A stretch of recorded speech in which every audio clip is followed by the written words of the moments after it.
بسم اللہ الرحمن الرحیم الصلاۃ والسلام علیک یا رسول اللہ وعلی آلک و اصحابک یا حبیب اللہ صلی اللہ تعالی علیہ وسلم۔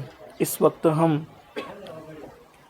اسد الاولیاء والعارفین حضرت سیدی بابا برہان الدین غریب رحمۃ اللہ تعالی علیہ کے آستانے پر حاضر ہیں۔ بابا برہان الدین غریب رحمۃ اللہ تعالی علیہ سیدنا امام اعظم امام الائمہ نعمان بن ثابت کی اولاد میں سے ہے، اور آپ کا نسب صرف 11 واسطوں سے حضرت امام اعظم ابو حنیفہ رضی اللہ تعالیٰ عنہ سے جا کر کے ملتا ہے۔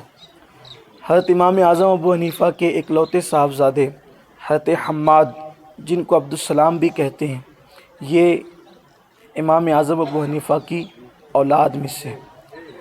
آپ حضرت بابا برہان الدین غریب رحمۃ اللہ تعالی علیہ ہانسی میں آپ کی ولادت باسعادت ہوئی، اس لیے کہ آپ کے والدین ہانسی میں رہتے تھے، اور حضرت شیخ جمال ہانسوی رحمۃ اللہ تعالی علیہ جو حضرت بابا فرید الدین گنج شکر رحمۃ اللہ علیہ کے بڑے عظیم خلفاء میں سے ہیں۔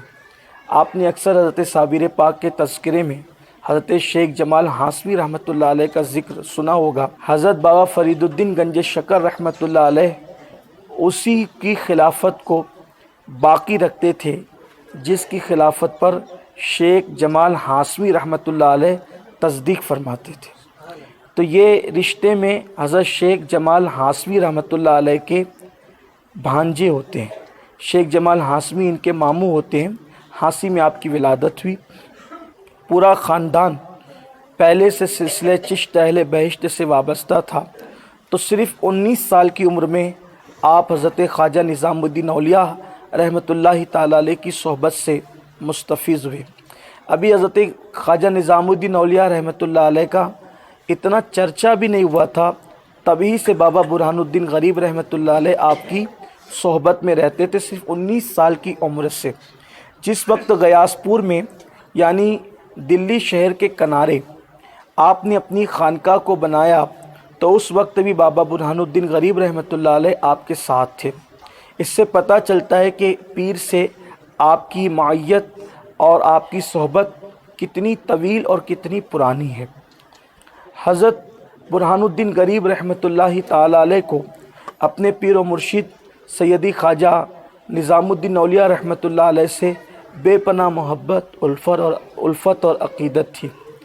چونکہ یہاں پر پہلے ان کے چھوٹے بھائی حضرت سید منتجب الدین، جن کو زرزری بخش دولہا میاں کے نام سے یاد کرتے ہیں، پہلے وہ آئے تھے۔ تقریباً ان کی آمد سے 17 سال پہلے وہ تشریف لائے۔ انشاءاللہ ان کے تذکرے میں باقی گفتگو ہوگی۔ تو چونکہ ان کا وصال ہو گیا چھوٹی سی عمر میں، تقریباً 34 سال کی عمر میں صرف انہوں نے پردہ فرما لیا، تو ان کے وصال کے بعد اس علاقے میں ضرورت تھی کہ کوئی سلسلہ چشتیہ کا بہترین دائی اس سرزمین پر پہنچے اور یہاں پر شرک اور کفر میں ڈوبے ہوئے لوگوں کو اللہ کے دین کی طرف بلائے۔ تو حضرت محبوب الہی نے فرمایا، چونکہ ان کا نام برہان الدین ہے، غریب کا لقب آپ کے مرشد نظام الدین اولیاء نے عطا فرمایا تھا، تو حضرت نظام الدین اولیاء نے فرمایا، بابا غریب اب تمہارے بھائی کا وصال ہو گیا ہے تو تم جاؤ۔ حالانکہ حیرت کی بات یہ ہے کہ اس دور میں ٹار، ٹیلی فون ایسا کچھ بھی نہیں تھا۔ یہاں پر جس دن حضرت منتجب الدین علیہ رحمہ کا وصال ہوا، اسی دن حضرت نظام الدین اولیاء نے فرمایا کہ اب آپ کو دیوگڑھ جانا ہے، یعنی دولت آباد کی طرف، دکن کی طرف جانا ہے، کیونکہ تمہارے بھائی کا وصال ہو گیا ہے۔ تو آپ تو پہلے روئے کہ بھائی تو دنیا سے چلا گیا، لیکن پھر عرض کیا کہ سرکار آپ کی نالین کو چھوڑ کر میں کہاں جاؤں؟ آپ کے ایک مثل مشہور ہے نا کہ آپ کے قدموں کو چھوڑ کے کہاں جاؤں، آپ کی جوتیوں کو چھوڑ کے کہاں جاؤں؟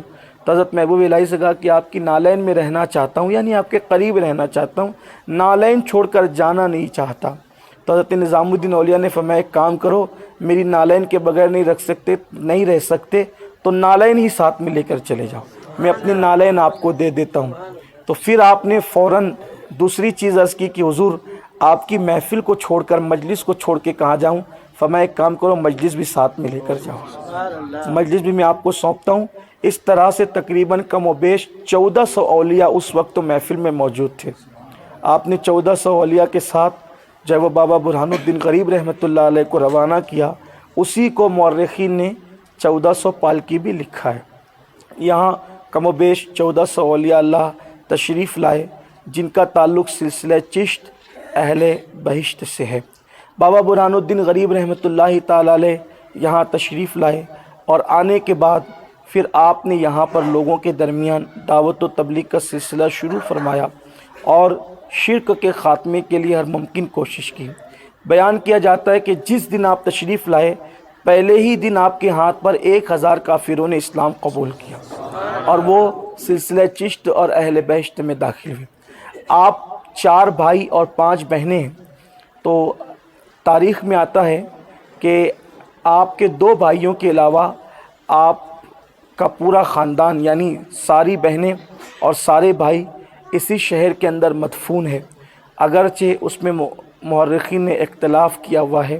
اور حضرت بابا برہان الدین غریب رحمۃ اللہ تعالی علیہ کی اس سے بڑی اور شان کیا ہوگی، بس کیا عظیم شان کی یہ ذات ہے کہ اگر کسی کا مرید کسی کی تعریف کرے تو بہت بڑی بات نہیں ہوتی، کیونکہ ہر مرید اپنے پیر کی تعریف کرتا ہی ہے۔ ایک دن حضرت محبوب الہی کی خانقاہ میں ذکر نکلا سلطان العارفین حضرت بایزید بسطامی کا۔ اب یہ بایزید بسطامی کون ہے تو بہت لمبی ہو جائے گی، جو اتنا ٹائم ہمارے پاس نہیں ہے۔ اتنا سمجھ لیں کہ بایزید بسطامی وہ ہیں جو فرماتے ہیں کہ اگر ایک لمحے کے لیے میری نگاہوں سے اللہ کا جلوہ اوجھل ہو جائے تو اس وقت میں اپنے آپ کو کافر سمجھنے لگوں۔ ایک لمحہ بھی جلوہ خدا و رسول میری نگاہ سے اگر اوجھل ہو جائے تو میں اپنے آپ پہ کفر کا فتویٰ دے دوں، یعنی ہر لمحہ میں یار کے مشاہدے میں مصروف ہوں۔ تو محبوب الہی کی دربار میں جب ذکر نکلا سلطان العارفین بایزید بسطامی کا، یہ بایزید کون ہے؟ سید الطائفہ حضرت جنید بغدادی نے فرمایا کہ بایزید بسطامی کو اللہ کی بارگاہ میں ولیوں میں وہ مقام حاصل ہے جو جبریل امین کو سارے فرشتوں میں مقام حاصل ہے۔ تو حضرت بایزید کی تعریف ہو رہی تھی، بایزید وہ جو ولیوں میں جبریل کی طرح ہے، جیسے جبریل فرشتوں میں ہے ویسے ولیوں میں بایزید ہے۔ بایزید ہر لمحہ خدا و رسول کے جلووں میں مصروف ہے، مشاہدہ حق میں مصروف ہے۔ تو حضرت نظام الدین اولیاء سے کسی نے پوچھا کہ سرکار بایزید کے بعد اب کوئی بایزید کیا زمین کے اوپر ہو سکتا ہے؟ بایزید بسطامی کے بعد اب کوئی بایزید جیسا ہو سکتا ہے؟ تو سرکار محبوب الہی نے فرمایا میرا جو مرید ہے جس کو دنیا برہان الدین غریب کہتی ہے وہ میرا بایزید بسطامی ہے۔ تو جس کے لیے حضرت محبوب الہی فرمائیں کہ میرا بایزید بسطامی برہان الدین غریب ہے، ان کی شان اور ان کے مرتبے کا عالم کیا ہوگا۔ اور ان کے پیر محبوب الہی اور ان کے مرید باعث خواجہ جیسی ہستیاں ہیں، تو ان کے مرتبے کا اندازہ لگانا کچھ آسان نہیں ہے۔ ایک روایت کے مطابق 11 صفر المظفر کو آپ نے اس دنیا سے رحلت فرمائی اور یہاں پر جو ہے وہ آسودہ خاک ہوئے۔ اللہ تعالیٰ ان کے فیوز و برکات سے ہم سب کو مالا مال فرمائیں، ان کی برکتیں نصیب فرمائیں، اور اللہ اولیاء اللہ کے صدقے ہم سب کی جملہ پریشانیوں کو، بلاؤں کو، مصیبتوں کو دور فرمائیں اور سب کے دامن کو گوہر مراد سے اللہ بھر دے۔ السلام علیکم ورحمۃ اللہ وبرکاتہ۔